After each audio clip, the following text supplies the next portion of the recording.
Om Swastiastu, kami dari kelompok 1 akan membuka sesi tanya jawab untuk kelompok 10. Kenalkan, nama saya Inyoman Joni Saputra, NPM 202032121075.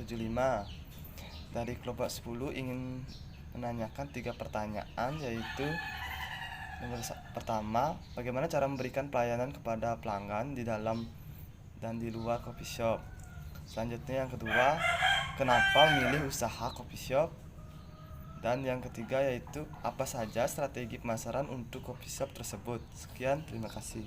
Om Swastiastu.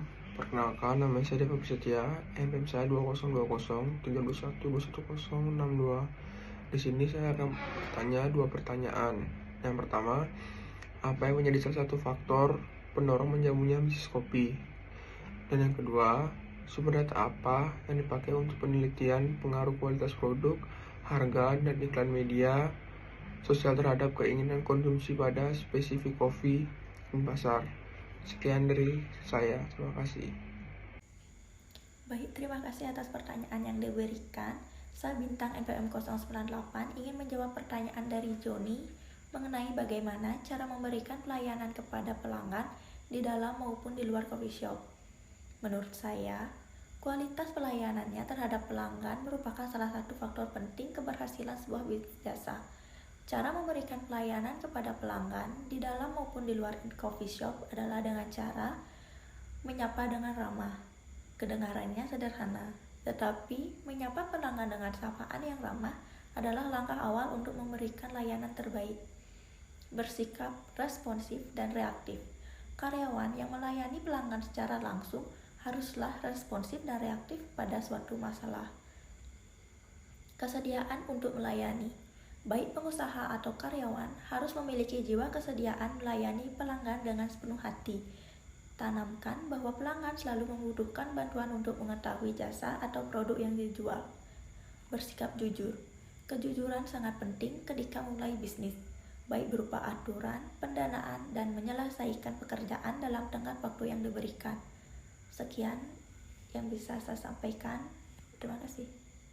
Perkenalkan, nama saya Putra Wisada Paramana Putra, NPM 202032121107. Saya akan menjawab pertanyaan dari Joni Saputra, yaitu kenapa memilih usaha coffee shop?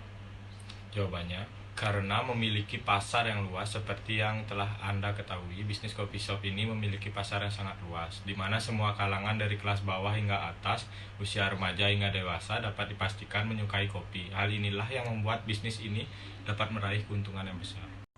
Perkenalkan, nama saya Eko Febri Tri Saputra, NPM 120.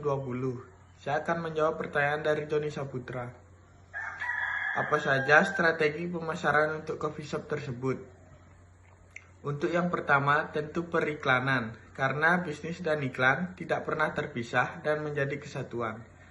Yang kedua, ada promosi. Untuk meningkatkan kunjungan konsumen, maka dapat dilakukan promosi. Yang ketiga, ada pengemasan kopi tersebut. Yang keempat, ada pelayanan publik. Yang terakhir, ada promosi melalui mulut ke mulut. Saya, Tiara Arindi, akan menjawab pertanyaan dari Deva. Jadi, ada 7 faktor. Yang pertama, faktor kebiasaan atau budaya nongkrong sambil ngopi. Yang kedua, meningkatnya daya beli konsumen, tumbuhnya kelas menengah, dan harga RTD atau ready to drink, kopi di kedai modern yang lebih terjangkau. Yang ketiga, dominasi populasi anak muda Indonesia seperti generasi Y dan Z yang menciptakan gaya hidup baru dalam mengonsumsi kopi.